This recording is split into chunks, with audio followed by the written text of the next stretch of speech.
출애굽기 6장 9절에서 14절 말씀, 느닷없는 족보의 의미라는 제목으로 말씀 나누겠습니다. 출애굽기 6장 9절에서 14절, 저와 여러분이 한 절씩 교독하겠습니다. 모세가 이와 같이 이스라엘 자손에게 전하나 그들이 마음의 상함과 가혹한 노역으로 말미암아 모세의 말을 듣지 아니하였더라. 여호와께서 모세에게 말씀하여 이르시되 들어가서 애굽 왕 바로에게 말하여 이스라엘 자손을 그 땅에서 내보내게 하라. 모세가 여호와 앞에 아뢰어 이르되 이스라엘 자손도 내 말을 듣지 아니하였거든 바로가 어찌 들으리이까. 나는 입이 둔한 자니이다. 여호와께서 모세와 아론에게 말씀하사 그들로 이스라엘 자손과 애굽 왕 바로에게 명령을 전하고 이스라엘 자손을 애굽 땅에서 인도하여 내게 하시니라. 그들의 조상을 따라 시계의 어른은 이러하니라. 이스라엘의 장자 루우벤의 아들은 한옥과 발로와 헤스론과 갈미니. 이들은 루우벤의 족장이요. 아멘. 아멘. 이 시간에 우리 좌우에 한번 이렇게 인사했으면 좋겠어요. 역시 우리 집이 제일 좋습니다. 이렇게 하고 있으니까 역시 우리 집이 제일 좋습니다. 또 한번 성도님 얼굴만 봐도 은혜가 됩니다. 인사해봅시다. 성도님 얼굴만 봐도 은혜가 됩니다. 아멘. 네, 그래요. 우리는 지난 주일에 여호와의 어떠하심, 특히 하나님은 반드시 언약을 지키시는 분이라는 사실을 아는 것이 너무나도 중요하다는 것을 알게 되었습니다. 야다. 하나님을 피상적으로 아는 것이 아니라 체험적으로 친밀하게 아는 것이 얼마나 중요한 것인지를 우리가 깨달았어요. 그런데 하나님께서는 우리를 한 번도 가혹하게 비인격적으로 다루지 않으시고 우리의 수준에 맞게 여호와를 차츰차츰 알아가게 하신다는 사실에서 큰 위로를 받았습니다. 저는 이번 2박 3일 전교인 수련회를 통해서도 다른 게 기쁜 게 아니라 제가 여호와를 조금 더 알게 되었다는 그 사실이 어쩌면 가장 큰 기쁨이더라고요.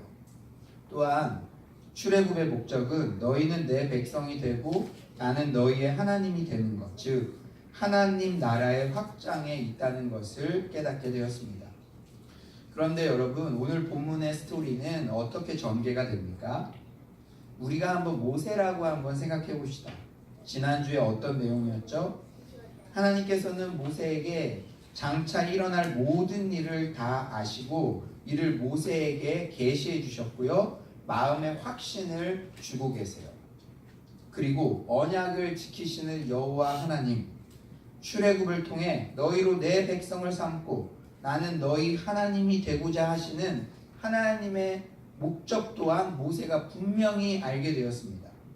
여러분, 그런 경험 있으시죠? 어떤 새로운 일을 하려고 하고 선교지를 떠나려고 하고 뭔가 하나님의 뜻대로 순종하려고 하는데 우리가 기도하면서 하나님의 어떠하심과 그분의 목적을 선명히 발견하면 그래, 할렐루야, 아멘, 세상을 다 가진 듯 나아갈 것만 같습니다. 저도 그래요. 새벽마다 이 이슈에 대해서 하나님께 기도하면 그것에 대한 하나님의 마음이 느껴지고 또 어떻게 인도하실 것이라는 말씀으로 저에게 확증을 주실 때가 있거든요. 그러면 기도의 자리에서는 할렐루야, 아멘 막 이러는데요. 그런데 기도를 마친 후 눈을 뜨면 맞이하는 구절의 상황 또한 우리의 현실이라는 거예요. 우리 구절을 한번 다 같이 한번 읽어볼까요? 9절입니다. 시작. 모세가 이와 같이 이스라엘 자손에게 전하나 그들이 마음의 상함과 가혹한 노역으로 말미암아 모세의 말을 듣지 아니하였더라. 모세가 이와 같이 어떻게 백성들에게 우리 하나님은 언약을 반드시 지키시는 하나님이세요. 우리들은 하나님의 백성이 되고 하나님은 우리의 백성이 우리의 하나님이 될 것입니다. 막 확신에 차서 하나님이 자기에게 알려주신 것, 계시해 주신 것을 이와 같이 그대로 백성에게 전했어요. 자손에게 전하나. 그러나가 이게 진짜 우리를 힘들게 하는 거예요. 하나님의 말씀에 순종하여 담대히 전하면 꽃길이 열리고 사람들도 호응해 주면 좋으련만 결과는 그렇지 않습니다. 백성들이 마음이 일단 상해버리자 아무리 옳은 소리를 해도 들어오지가 않아요. 백성들에게. 그래 하나님이 여호와이심은 알겠는데 그게 내 노역이 더 심해진 거에 어떤 연관이 있겠느냐. 나 하나님 여호와이심 몰라도 되니까 한 끼 더 먹게 해주고 더 편하게 해줘. 이렇게 땡볕에 쉬게 해줘. 이런 게 백성들의 심리라는 것이죠. 사랑하는 여러분, 이렇게 마음이 중요한 거예요. 우리 삶을 조정하고 관리하는 부분은 육체가 아니라 마음입니다. 성도님들이 전교인 수련회에 가고 또 이 예배의 자리에까지 오신 이유도 마음이 움직였기 때문입니다.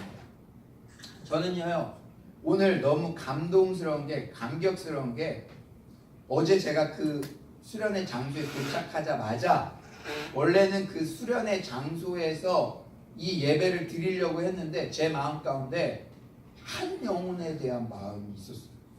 한 영혼이라도 이 공간에서 예배 드리러 오는 영혼이 있다면 그런데요 정말로 기대하게 하셨어요. 하나님 원래 그쪽에서 이렇게 예배 드리려고 했는데 이렇게 경로를 바꾸시는데도 다 이유가 있겠죠. 제가 오늘 오면서 제 아내에게 우리가 여기서 예배 드려야 되는 이유를 오늘 예배를 통해서 알게 하실 거야 그랬는데 여기 앉아 계신 여러분들이 그 증거인 줄 믿습니다. 아멘. 이곳에서 오늘 예배가 드려지지 않았으면 오늘 예배를 드리기 힘든 한 분, 그분 때문에 우리가 이 예배가 오늘 이 현장에서 드려지고 있는 것이죠. 여러분 그런데 또 제 마음 가운데는요 이건 진짜 사심없이 저의 진실한 마음입니다. 여러분 영적인 리더는 수련회가 은혜 가운데 진행되면요 너무 감사하죠. 그런데요 밤마다 이 수련회의 현장에 함께하지 못한 분들 그분들 생각 너무 많이 합니다. 진짜로 이거는 제 거짓말 아니에요. 그분들이 안 와서 막 섭섭해서 생각나는 게 아니라 혹 우리는 갔다 와서 서로 은혜 받고 함께 이렇게 좋아졌는데 함께 어쨌든 이틀을 잤으니까 친밀해졌잖아요. 혹시 이유로 여러 가지 육체적인 연약함으로 못 오시는 분이 그 다음에 우리 공동체에 함께 하는데 조금이라도 어려움이 없어야 되는데 그게 목자의 마음이고 리더의 마음이에요. 그러므로 수련회가 아무리 은혜롭게 끝나가더라도 끝날 때쯤에는 그분들을 위해서 중보합니다. 제가 그렇게 중보했어요. 여러분 정말로 우리가 수련회에서 은혜 받았다면 그 은혜라는 것은 그 사람들을 포용할 수 있는 그 자아감의 확대가 바로 성숙이라고 했어요. 은혜 받은 사람은 성숙해야 되는데 우리가 갔다 온 분들이 은혜 받으면 꼭 여러 가지 사정으로 인해서 가지 못한 분들에게 더 사랑을 전하고 더 이곳에 함께 동참할 수 있도록 은혜를 전하는 그런 성숙한 태도가 우리 모두에게 넘쳐나기를 간절히 축원합니다. 그런데요 오늘 우리 수련회에 함께하지 못했어도 이곳에 함께 동참한 분들 정말 업어드리고 싶어요. 그분들 보고 제가 얼마나 반가웠고 주님 아이고 우리 주님 감사합니다 제가 막 그랬습니다. 그런데 여러분 성도님들이 이 예배 자리에 오신 이유도요 마음이 움직였기 때문에 오신 거예요.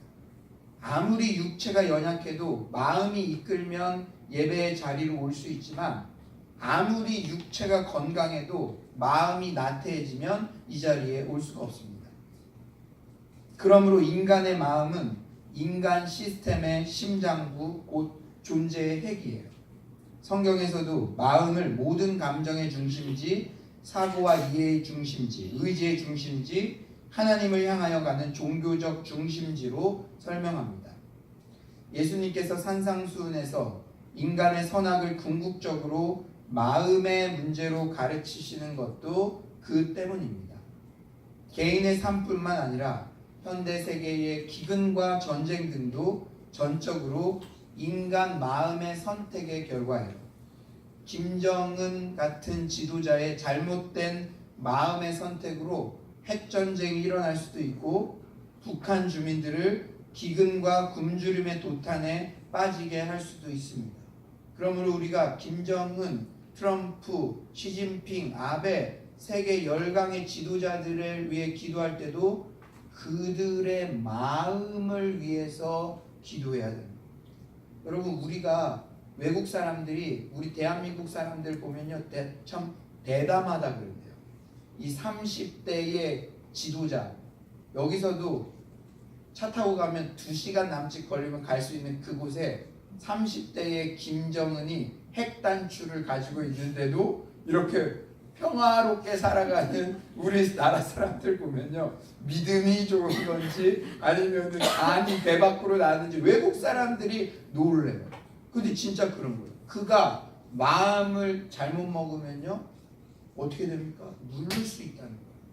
그렇기 때문에 이 마음이요, 개인의 예배 오고 안 오고 그걸 떠나서 세계 역사에 물론 하나님께 그 주권이 있지만 그들의 마음들이 하나님께로 향하도록 우리가 중보해야 될 줄 믿습니다. 그러므로 성경 곳곳에서도 무엇보다 마음의 중요성을 강조해요. 잠언 4장 23절이죠. 모든 지킬 만한 것 중에 더욱 내 마음을 지키라. 생명의 근원이 이에서 남이니라. 그러므로 우리는 인맥 관리, 시간 관리, 재정 관리도 중요하지만 마음 관리에 힘써야 합니다. 교만한 마음, 부정적 마음이 꽈리를 잡지 않도록 끊임없이 청소하고 경계하고 전환해야 합니다. 그런데 오늘 본문에서 이스라엘 백성들은 마음 안에 상한 마음이 자리 잡자 아무리 여호와 하나님 운운해도 들어오지가 않는 거예요. 하나님께서 반드시 언약을 지키신다는 것을 모세가 백성들에게 아무리 말을 해도 마음이 일단 상하자 듣지 않습니다. 반대를 위한 반대라는 말이 있죠. 나에게 협조를 잘해주던 사람이 하루아침에 이상하게 싸늘해집니다. 그렇다면 그건 마음이 상한 거예요. 그러므로 우리는 언제나 인간관계에 있어서 상대방의 마음을 세심하게 살펴야 합니다. 또한 우리 각자도 마음 관리의 날마다 승리해야 합니다. 특히 공동체 안에서 마음 상하는 일이 있어도 마음이 힘든 상태가 지속되면 안 돼요. 어쩌면 크리스천의 성화 과정은 얼마나 마음을 잘 관리할 수 있느냐가 핵심입니다. 이런 일로 예전에는 10분 동안 마음이 상했는데 이제는 5초면 해결되면 그것이 신앙 성장이고 성화입니다. 저는 중국 선교지에서 이 훈련을 집중적으로 받았습니다. 마음 상한 일이 있어 반나절 정도 얼굴이 어둡게 있으면 선교사님으로부터 다시 불호령이 떨어졌습니다. 등짝도 맞은 적이 있어요. 마음 관리를 못한 것에 대한 불호령이었죠. 그런데 이 마음 관리라는 것도 훈련이 되니 반나절, 1시간, 5분, 1분 차츰 줄어들더라고요. 그때 훈련이 지금도 얼마나 큰 유익이 되는지 모릅니다. 마음에 부정적 마음, 속상한 마음이 들어오려 할 때 재빨리 은혜로운 찬송을 부르고 나는 마귀에게 마음을 뺏기지 않겠다 적극적으로 선포합니다. 이제는 웬만하면 5분을 넘기지 않으려 합니다. 5분 동안이라도 마귀에게 내 마음을 내어주었다는 사실이 너무나 분하고 아깝기 때문입니다. 그렇다고 여러분도 시험해 보려고 저한테 막 이렇게 해보시면 안 됩니다. 저도 아직 성화 과정이기 때문에 그러나 5분 안에 최소한 5분 안에 해결하려고 지금은 이렇게 하고 있습니다. 그런데 이스라엘 백성의 마음 상함은 모세에게도 부정적인 영향을 미쳤어요. 이게 아주 중요한 포인트입니다. 누군가가 마음 관리에 실패하면 그건 자기에게만 영향을 미치는 것이 아니라 그것은 연쇄적으로 부정적 영향을 공동체에 미친다는 거예요. 내가 마음 관리에 실패하여 삐져 있으면 전문 용어가 나왔습니다. 마음이 상해 있으면 그것이 공동체에도 해가 된다는 사실을 우리는 명심해야 합니다. 자, 보세요. 백성들이 부정적으로 반응을 하니 백성의 마음이 상했죠. 마음 관리를 잘 못한 거예요. 그게 모세에게 영향을 미치고 모세 또한 또 약해졌어요. 변명하고 항변하는 옛날 버릇이 또 튀어나옵니다. 우리 12절을 한번 다 같이 읽어봅시다. 12절입니다. 시작. 모세가 여호와 앞에 아뢰어 이르되 이스라엘 자손도 내 말을 듣지 아니하였거든 바로가 어찌 들으리까 나는 입이 둔한 자니이다. 예, 한글 성경에는 보소서라는 단어가 생략되어 있어요. 이 단어는 주의를 환기시키는 감탄사로 뒤에 나오는 표현을 강조합니다. 지금 하나님은 두 번이나 애굽왕 바로에게 갈 것을 명히 엄하시자 모세는 자기의 사정을 하소연하듯이 하나님께 극구 변명하기 위해 이 단어를 사용했어요. 좀 들어보세요. 이게 내가 심한 말 하는 게 아니에요. 보소서! 하나님, 내 입장 들어보세요. 우리는 이미 지난 출애굽기 4장 강해설교에서 모세가 소명 앞에서 갖은 변명을 다하지만 변명을 할수록 코너에 몰려서 이제 가라라는 하나님의 카운터 펀치를 맞고 사명의 자리로 나아가는 모세를 살펴보았습니다. 그런데 오늘 본문에서 모세는 사명의 자리에 들어섰는데도 또 백성들의 반응이 안 좋으니까 이미 정리해 주신 문제를 또 들고 나가요. 오늘 본문 12절 한번 다 같이 읽어봅시다. 12절입니다. 시작. 이스라엘 자손도 내 말을 듣지 아니하였거든 바로가 어찌 들으리까 나는 입이 둔한 자니이다. 입이 둔한 문제. 여러분 들어보지 않았어요? 이미 출애굽기 4장 10절 12절에서 하나님께서 너 이제 가. 더 이상 이거 말하지 마. 해결해 주신 말씀이에요. 제가 한번 읽어드릴게요. 모세가 여호와께 아뢰되 오 주여 나는 본래 말을 잘 하지 못하는 자니이다. 주께서 주의 종에게 명령하신 후에도 역시 그러하니 나는 입이 뻣뻣하고 혀가 둔한 자니이다. 여호와께서 그에게 이르시되 누가 사람의 입을 지었느냐 누가 말 못하는 자나 못 듣는 자나 눈 밝은 자나 맹인이 되게 하였느냐 나 여호와가 아니냐. 이제 가라. 내가 내 입과 함께 있어서 할 말을 가르쳐. 이미 해결해 주셨어요. 입이 둔한 문제 너 나한테 더 이상 말하지 마. 그런데 이 출애굽의 영도자 그 대단한 모세와는 어울리지 않게 찌질해 보여요. 아 모세 볼 때마다 끈질기게 자기 말만 하고 보소서. 내가 그때 말이라는 건 변하라고 변경하라고 있는 겁니다. 마치 그러는 것처럼 보소서. 이번엔 다릅니다. 어떻게든 핑계대는 사춘기 아이 보는 것 같죠. 여러분 근데 이 말씀 앞에 우리가 진지하게 서봅시다. 모세가 너무 한다고 생각하나요? 저는 이 본문 말씀 앞에 묵상하면 할수록 저와 우리와 너무 닮아 있어요. 너 그 과거의 아픔 문제될 거 없어. 약할 때 강함 되신 하나님을 신뢰해. 인생 가운데 경험해 놓고도 사람들의 반응이 예전 같지 않거나 조금만 상황이 부정적으로 돌아가도 금세 원점으로 돌아가는 모습이 연약한 우리 모든 인생들의 자화상입니다. 그러나 이런 함량 미달 같아 보이는 모세의 모습이 우리에게 오히려 위로가 되고 격려가 되는 이유는 하나님께서는 결국 이런 우리네 같은 연약한 사람을 통해서 출애굽의 대업을 이루고야 마신다는 사실입니다. 여러분 이제 6장의 후반부 섹션을 한번 눈여겨봅시다. 참 흥미로운 게 있어요. 그게 뭐냐면 오늘 본문 6장의 말미에 느닷없이 이스라엘 족보가 등장한다는 사실이에요. 그런데 이 족보는요 스토리의 전개상에는 어울리지가 않아요. 그런 배열 같으나 중요한 메시지를 전하고 있습니다. 그렇다면 느닷없이 등장한 족보의 의미는 과연 무엇일까요? 잘 들으세요. 그것은 모세의 머뭇거림과 관계없이 이스라엘 백성들을 구원하시려는 하나님의 의지가 무언중에 표현되고 있습니다. 족보라는 것은 이름의 단순한 나열이기 때문에 호흡이 빨라요. 조규상의 아들 조우연, 조우연의 아들 조영준.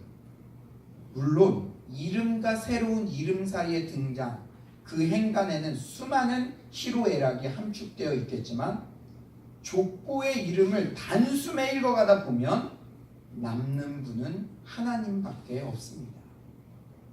우리가 분 단위로 기억을 반추하면 도드라지지 않지만 1년 단위로 기억을 반추하면 지난 2017년도 하나님께서 인도해 주셨구나 깨닫게 되는 것과 같은 이치죠. 역사의 주관자이신 하나님께서는 모세의 연약함과 머뭇거림에도 불구하고 결국에는 구속의 역사를 이루시고야 마신다는 의지를 느닷없는 족보의 등장을 통해 오늘 이 예배를 통해 우리에게도 강조하고 계신 겁니다. 이런 사실은 족보의 구조를 살펴봐도 명백해져요.